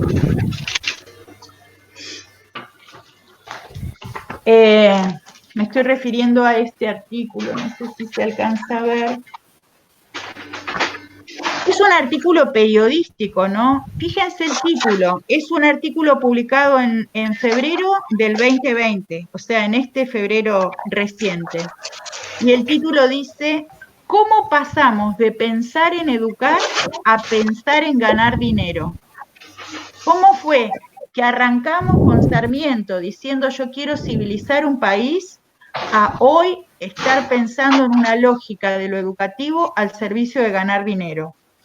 Es un artículo que lo está haciendo un periodista que está analizando específicamente lo que sucede en España, pero que perfectamente lo podemos pensar para el presente, ¿no? Dice, en un momento dice, la escuela enseña lo que le interesa a la empresa y la empresa se acerca a la escuela y la financia. Me gusta esta oración que dice, el pastel... Hay un micrófono que está haciendo interferencias. Si son tan amables, porque quiero leer, de cerrar un ratito los micrófonos. Hay una línea que dice, el pastel es goloso. Fíjense, ¿no? Pensarnos a los que estamos aprendiendo como parte de un pastel a ser comido, un pastel que es apetitoso. Por un lado están los datos sobre el capital humano que mueve. Hay unos 137 millones de estudiantes. Y después dice, las posibilidades de negocio son muchas. Software educativos, ordenadores para clase, tabletas, pizarras digitales, cursos, academias, plataformas de gestión, aplicaciones, herramientas educativas, educación online. Esto realmente es como, yo diría, tenemos que leerlo sí o sí, porque el contexto de la pandemia, bueno, ustedes lo pueden rastrear en su propia vida en estas últimas 4 semanas, o sea, todos nos hicimos usuarios de Zoom, todos nos hicimos usuarios de Meet, estamos conectándonos a través de Jitsi, quien captura la circulación, o sea, yo voy a hablar en primera persona, no sé, capaz que otros tienen otros ejemplos. Yo tuve que comprar un aparatito que me amplifique la señal, que no podía grabar las clases con los elementos que tenía hasta acá, o sea, alguno cambió el ancho de banda, alguno está usando un celular, o sea, aprender nos involucra cada vez más tener que poner... Yo tuve que comprarme una computadora. ¿Moriste? Porque la que tenía no me andaba, o sea, tuve que rendir y andaba súper lenta y no podía hacer nada. No pude usar la cámara tampoco, ahora sí. Con estas no, estaba muy complicado. Con el celular tardaba más. O sea, usaba la otra compu para hacer los trabajos, pero para mandarlos tardaba muchísimo y tuve que invertir. Bueno, esa palabra que estás diciendo, invertir, es una palabra que viene del discurso económico y es una palabra que trae Schulz en esta conferencia de los años 60. Pensemos la educación como una inversión. Yo pongo plata ahora porque voy a obtener ganancia después. y esto nos aleja profundamente de pensar la educación como un derecho, que es el lugar desde donde estamos pensándola en nuestro posicionamiento como profesoras, en cómo estamos encarando esta materia, ¿no? Hoy una construcción contrahegemónica respecto del presente es sostener la idea de la educación como un derecho para todos, no que tengas que tener tal celular, vivir en tal lugar para tener tal señal. O sea, en este momento que estamos transitando se hace muy visible cómo la desigualdad nos deja fuera del derecho a la educación, ¿sí? Y cómo se convierte en un negocio donde no desconozco, o sea, ¿qué le pasó a Google? Se puso generoso y le afectó el corazón y entonces decidió liberar algunas plataformas. No, saben que si nos tiran gratis algunas plataformas, usamos esas plataformas que después funcionan produciendo datos por los cuales nos van a llegar a nosotros la venta de objetos, digamos. Sí, Laura. Estás sin micrófono. Sí, profe, sí, Sandra, tal cual. A mí me asusta un poco lo de las plataformas virtuales de las instituciones. Por ejemplo, yo no sabía, o sea, no sabía que son empresas. La que uso en la universidad es una empresa. O sea, el Estado las compra.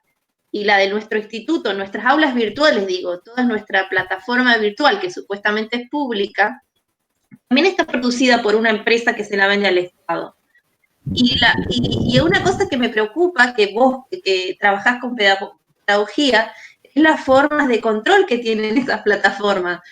Porque, digamos, podés observar, yo no lo he hecho, pero sé que hay profesores que como que se enganchan en esas lógicas. Podés observar qué hace el estudiante, no solamente el tema de la cámara, que ya de por sí ves dónde vivís y todas esas cosas, sino el tema del control. Vos sabés si el estudiante entra, si el estudiante sale, cuándo entró por última vez, cuándo... Entonces me he visto en situaciones con profesores que, digamos, esto lo vamos a estudiar en la clase que viene, lo del control disciplinario, pero ¿cómo se llama? Estas aulas que tienen cosas hermosas porque podés hacer foros y todas esas cosas, también tienen una parte totalmente de vigilancia. No sé si ustedes lo ven así, pero por parte de los profesores podemos seguir los movimientos de ustedes, como cuándo entró, cuándo no entró, qué le pasó esta semana. Decir que, bueno, son tantos que es imposible, pero las aulas están preparadas para exacerbar el control del docente sobre los movimientos del estudiante. Eso me pone muy nerviosa. Y no hay que dejar de considerar que también los docentes somos monitoreados.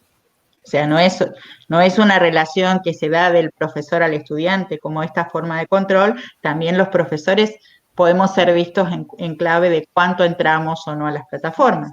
Sí, en la universidad nos mandaron, no, sí, en la universidad nos mandaron un mail diciendo, ¿cómo puede ser que no hayan subido ninguna clase, no sé qué? Y resulta que habían abierto como un aula paralela, una materia que ya no existía y pensaban que éramos nosotros. Pero ahí nosotros nos dimos cuenta que ellos, no sé quiénes, están monitoreando esto que vos decís, que pueden entrar a nuestras aulas y ver qué es lo que estamos haciendo. Bueno, esas son empresas privadas, las que diseñan, digamos, ¿no? Las que diseñan el... Entonces, para ir cerrando un poco, porque con esto llegamos a la unidad 1, lo que estuvimos haciendo es mirar desde una perspectiva sociológica la educación. Nos salimos un poquito del aula, nos salimos un poquito de la relación pedagógica particular y nos pusimos ese aula dentro de un sistema. ¿De qué sistema? Del sistema capitalista.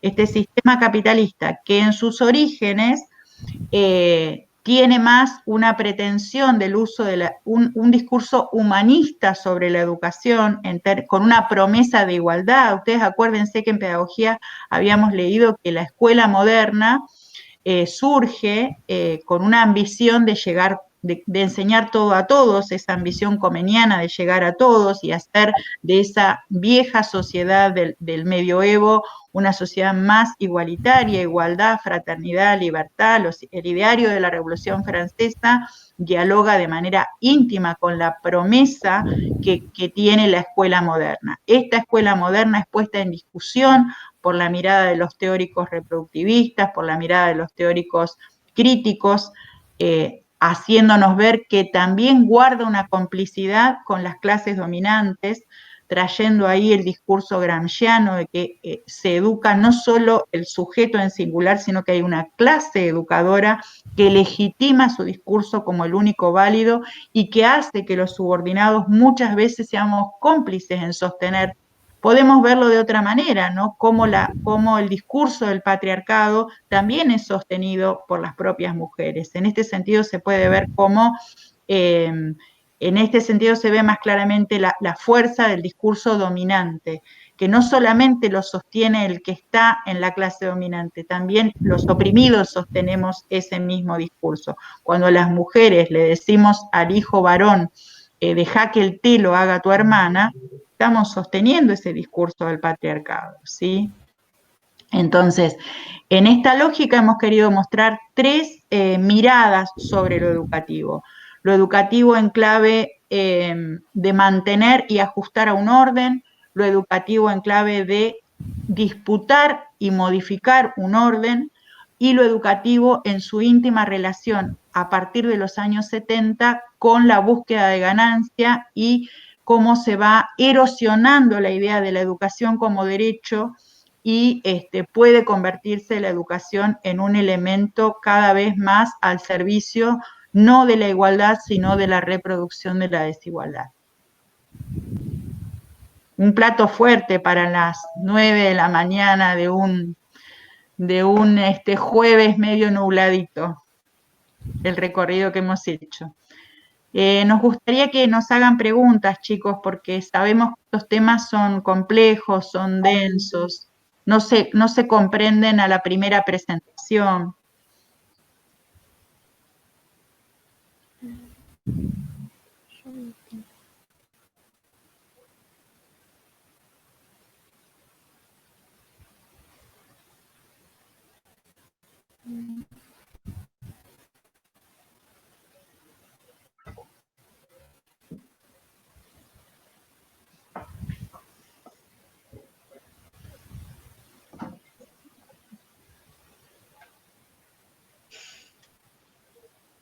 ¿Qué es ese suspiro?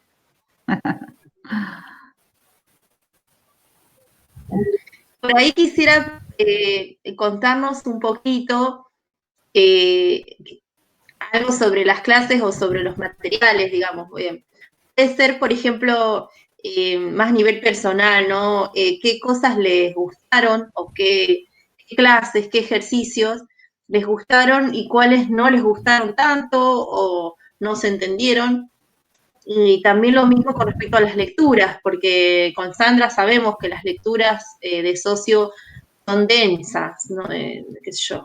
No tuvieron Durkheim ellos, ¿no? No, me estoy confundiendo, pero son pesadas las lecturas. Entonces también un poco para nosotros, para saber cómo vamos, si nos pueden decir eso, sería, por ejemplo, qué clase les gustó, qué ejercicio les gustó, les pareció interesante, qué cosas no les gustó tanto, o qué material les gustó más que otro, cosas así más concretas, digamos, ¿no? Soy Lourdes. En particular a mí me pareció interesante cuando la consigna decía leer el texto de Eduardo Galeano, y cuando lo leías decía, ¿y dónde está el texto? Y era el video, digamos, el texto. Y estuvo bueno porque era tan cortito que tenías como que rebuscártela y empezar a debatir con tu grupo del tema de qué quería decir y empezar a relacionarlo y poner nosotros en juego la cabeza y salirnos, digamos, de la teoría y empezar a articularlo a nosotros y de escuchar y decir, bueno, para mí acá entra tal factor en el texto, bueno, pero para mí tal otro. Y esa clase me pareció re interesante.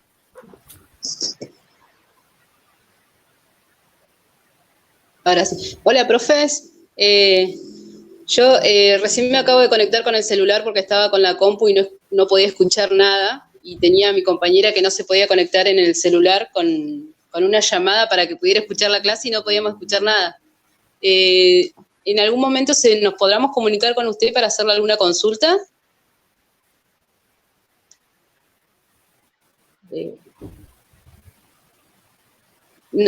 Están silenciadas. ¿Cuándo me voy a poner canchera Ahí con no- esto? Estaban silenciadas. Sí, lo que...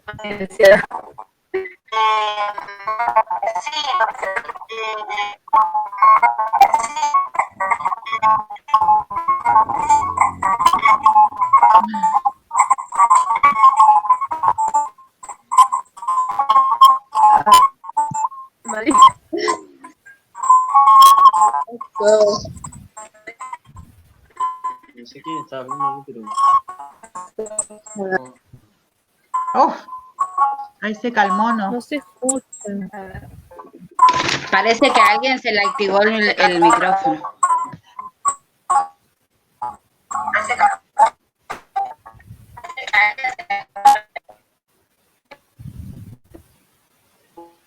Ahí se estabilizó. Sí. Estaba hablando una compañera que no se escuchaba nada.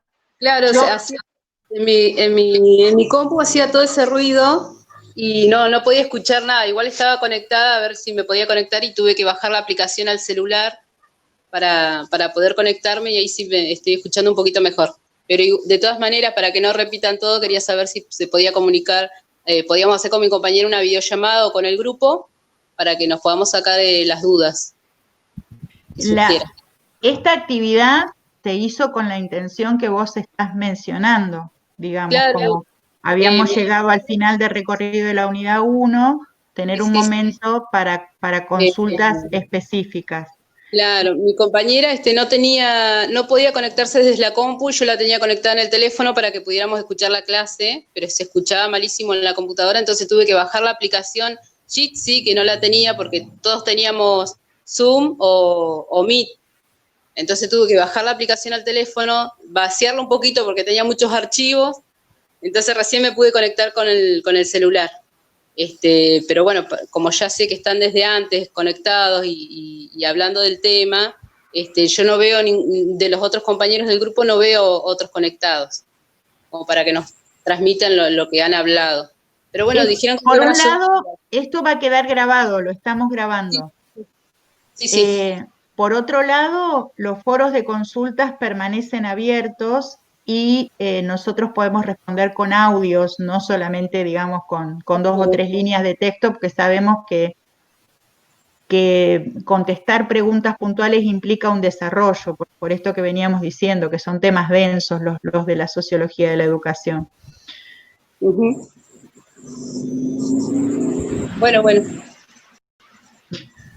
Yo tengo consultas online, martes y jueves, siempre que puedo, porque la realidad es que estamos muy sobrecargados, los profesores que tenemos muchas horas, siempre que puedo estoy online. Sí. Yo diría que quizás si quiere el grupo de ustedes, podemos encontrarnos online el martes que viene o el jueves que viene.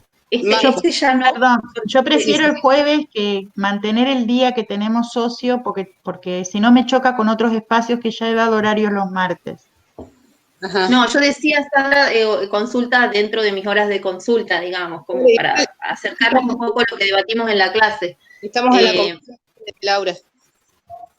Sí, más allá de que estén en la comisión de Laura, por supuesto, pero me parece que como son es tan particular este estado, que esas consultas bien vale la pena hacerlas por un entorno como este y grabarlas para que queden disponibles para todos. A eso me refería. Y Claro. después, ¿por qué usamos Jitsi? Porque cuando les preguntamos por qué medios, yo ayer saqué el conteo y había salido empatado y varios decían que les daba lo mismo a cualquiera, pero Jitsi, como yo estaba convocando a la reunión, graba mejor. Entonces, pensando también en los que lo van a escuchar después, me decidí por Jitsi. Claro, sí, yo en la Y escuela otro, de mi hija están usando Zoom, después me dijeron de Meet también para usar, y bueno, y ya Jitsi no la conocía, entonces no la había descargado todavía. lo que Zoom pasa a es los que Zoom 45 minutos te corta. solo 40, sí, sí, eso es verdad. Bien, bien, bien. Profe, volviendo a las clases que nos habían parecido importantes, a mí quería traer de vuelta la película de Machuca. Creo que está nutrida con todo lo que estamos viendo ahora. Me aclaró mucho. Me gustó esa actividad. ¿Se escucha? Sí, sí. Ah, sí, estuvo bueno. Así que yo creo que las actividades están buenas porque nos llevan a reflexionar mucho. Y nada, hasta ahora me gusta. Sí. Creo que por ahí, respondiendo a la pregunta de cómo van, cómo creen que van ustedes.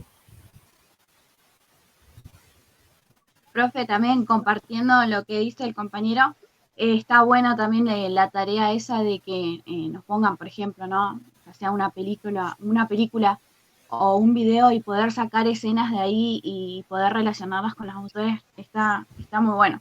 Aclara bastante las ideas. Una cosa que importa decirles, nosotros entraríamos en esta semana en la unidad 2. En la unidad 2 nos hemos dejado 2 textos y 2 clases, uno es Foucault y otro es Greenberg y otros, que son fundamentales para poder elaborar el trabajo final. Así que a esas clases les diría que especialmente les brinden mucha atención y lean los materiales, no solamente miren las clases, o sea, nosotros pretendemos que lean los materiales de todas las clases, pero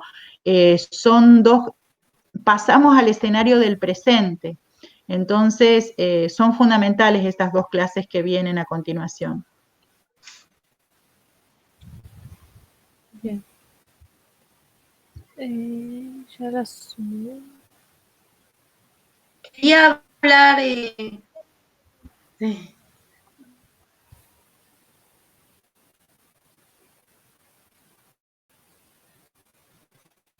Pon el micrófono. No estoy entendiendo muy bien esto, hacía rato estaba sin cámara. Que decía que coincido con mi compañero, lo de Machuca, que también a mí hay algo que de lo que está pasando acá en la actualidad, me parece raro esto de estar controlando los barrios, y no, como que ciertos barrios tienen mucha vigilancia, un control y todo eso, y otros barrios no. Y está bueno porque te empiezan a pasar muchas cosas por la cabeza y a relacionar muchas cosas y bueno, bueno, yo soy bastante grande y empezás a relacionar cosas de antes, de ahora, cómo se repiten, cómo vuelven. Y otra de las cosas que quería ver que estaría bueno, pues yo tengo 2 compañeros que no se pueden conectar, que nos abrieran otro espacio como por ahí si hay dudas, porque ellos van a ver la clase ahora, después que la suben, y por ahí les surgen. Está muy bueno porque a mí me queda muy claro cuando ustedes están explicando las cosas, porque uno se acerca al texto, pero necesita esa socialización. Entonces estaría bueno que si podían, si están las posibilidades, abrir otra clase como esta para las preguntas de mis compañeros.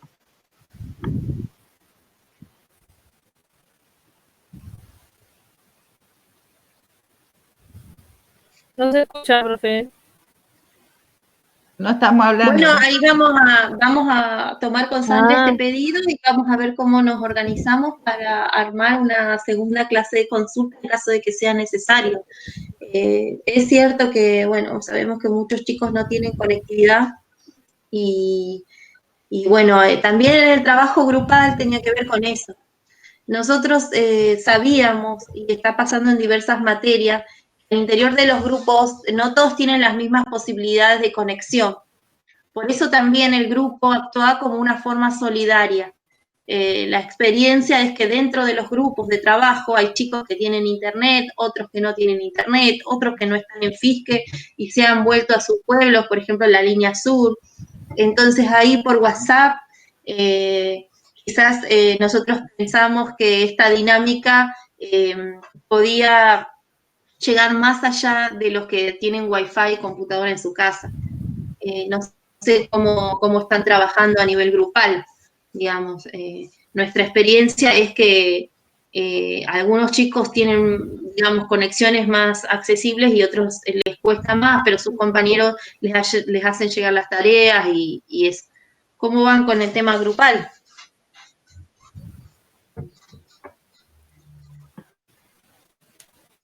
En nuestro grupo vamos bien, digamos. Hablamos en un grupo de WhatsApp, nos comunicamos por ahí y hagamos un drive y en ese espacio hacemos las tareas, digamos. Vamos modificando y eso entre todos. Es muy bueno lo del Drive, ¿sí? Que empiecen a usar Drive es ideal, les va a servir para el trabajo final y todos deberían ya tener un Drive al cual trabajar, dentro de lo posible, ¿no? Y bueno, en este contexto de locura y pandemia, privilegiar, creo que todos los docentes estamos haciendo lo mismo, estamos estudiando seriamente, pero también estamos esperando los tiempos y también hay que esperar a que el compañero que ya no tenga la conexión ideal y todo, ¿no? Maricel, ¿vos querías decir algo? ¿Ahí se escucha? Sí, sí, no, que nosotros también estamos trabajando por WhatsApp, también por Drive, porque el Drive también, no sé si saben, bueno, se puede poner sin conexión, entonces una vez que ya lo enganchaste, después puedes trabajar sin conexión. Y les quería dar otro dato que lo estoy usando trabajando, Telegram. Telegram no podés compartir archivos grandes y es gratuito también como WhatsApp. Porque viste que a veces nos pasó con el video, subirlo a YouTube porque no lo podés compartir, pero Telegram sí te deja pasar archivos, libros y todo eso. Y bueno, y más allá de que estamos trabajando por WhatsApp, calculo que a mis compañeros capaz que les surgen dudas, eso es lo que yo estoy pensando ahora después de esta clase, y capaz que, bueno, no se van a poder conectar, pero sí nos van a poder dar las dudas para consultarla, pero eso tendríamos que hablarlos con ellos. Sí, esa era la idea, por eso el mensaje decía que pongan las preguntas anticipadas, pero bueno, en los tiempos que estamos, no siempre sucede que hay posibilidades de que se escuche a tiempo. Igual, profe, es prueba y error. O sea, para mí, por ejemplo, es la primera clase que tengo virtual. Entonces estaba totalmente perdida hasta que, bueno, una vez que ya agarré la aplicación y demás, y bueno, y después tratando de que mi compañera también pueda escuchar, que tampoco se pudo conectar, sí, bueno, ya creo que si hay una segunda clase va a ser como más productivo. Seguro que sí. Bueno, lo tendremos en cuenta. Yo no quiero olvidarme de una cosa de decirles con respecto a la entrega de los trabajos y pensando ya en el trabajo de acreditación final, ¿no? Ustedes siempre recuerden, supongo que todas las materias y todas las áreas les dirán lo mismo, el trabajo va a estar bien escrito, me estoy refiriendo a la escritura, ¿no? Cuando se les pide cualquier trabajo escrito, ya sea una actividad o un parcial, si ustedes logran desarrollar con sus palabras la opinión que se les pide o el debate que se les está pidiendo, en general trabajamos sobre opiniones y debate, en la fundamentación escrita logran incorporar los autores trabajados. Y hay formas y formas de incorporar los autores trabajados. Ustedes siempre va a estar mejor si ustedes pueden desarrollar en el cuerpo del texto el concepto del autor. Gramsci, Pakowski, Schulz, el que sea. Entonces, y si citan al autor, mejor todavía, ¿sí? ¿Por qué? Porque las escrituras académicas siempre no son opiniones nuestras. Me encantó Machuca, me gustó la escena tal. Eso es importante porque esa es la voz de ustedes. Pero a la voz de ustedes, en un escrito académico, tienen que incorporarle la voz de los autores. Entonces, si ustedes escriben los textos, porque hay algunas devoluciones que son muy buenas, en el sentido de que el pensamiento de ustedes es muy bueno. La reflexión que ustedes han hecho es muy buena. Pero a esa reflexión deben sumarle las otras voces, las de los autores. Entonces, para que ustedes estén tranquilos y sepan que el trabajo, que un trabajo va a estar aprobado, tienen que incorporar al texto las voces de los autores. Y cuanto más desarrollado, más aprobado estará el trabajo, digamos, ¿eh? No se olviden de eso, porque a nosotros nos encantan las opiniones de ustedes, que es lo que buscamos, ¿no? Desarrollar nuestro pensamiento propio, nuestro pensamiento autónomo, eso es lo que busca una materia como esta.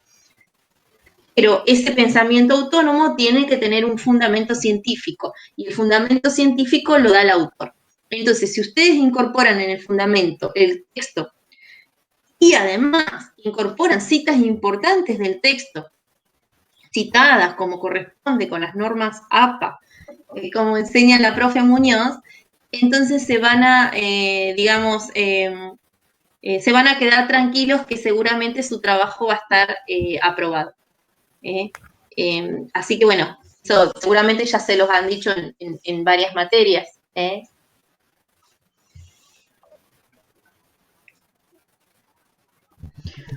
Bueno, si les parece, vamos cerrando. No se escucha. Ah, pero tengo abierto el micrófono. ¿No se escucha? Sí, ahí sí, no se escuchaba antes. Sí, ahora sí. Les decía que si les parece, vamos cerrando.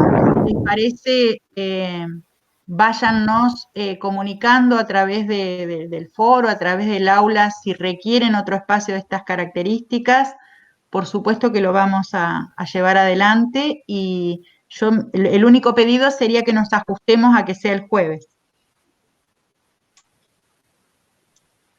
Sí, a mí me gustó, qué sé yo, está bueno, porque por ahí, si alguno no participa, pero igual puede, capaz que tiene la duda y está respondida así, está bueno para interactuar. Creo que lo responden en el momento y sirve. A mí me gusta, no sé qué piensen los demás. Sí, profe, a mí en mi caso, a mí las explicaciones así personales me ayudan muchísimo y se extrañan también las clases. El contacto con los profes y esa explicación, sí, es un apoyo re grande. Sí.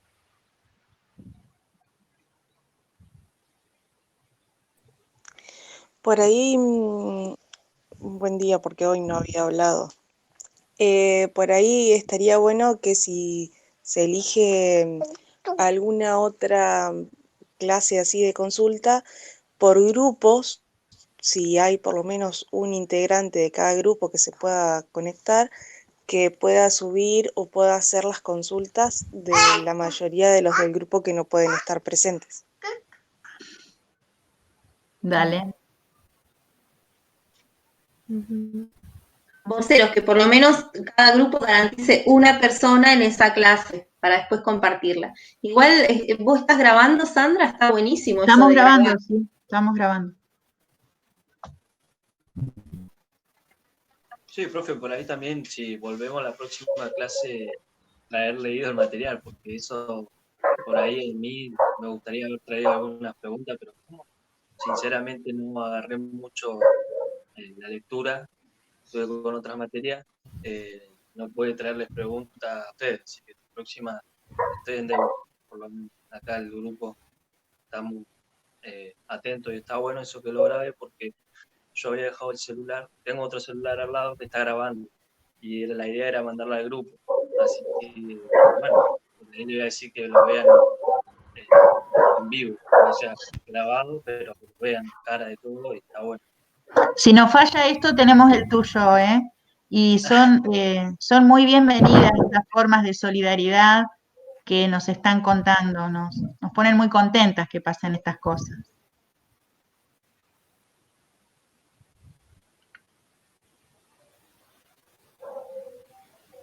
¿Nos vamos?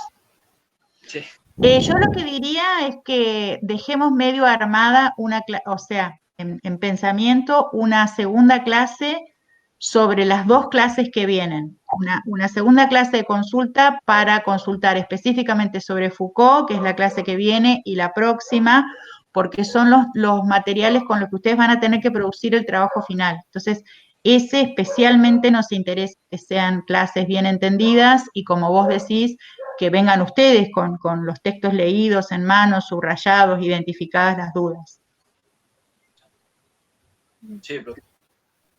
Bueno, hasta la próxima. Que estén bien, cuídense. Igualmente, profe. Chao, profe. Profe, Chao. la Muy profe, lindo gracias. encontrar. Chao. Adiós.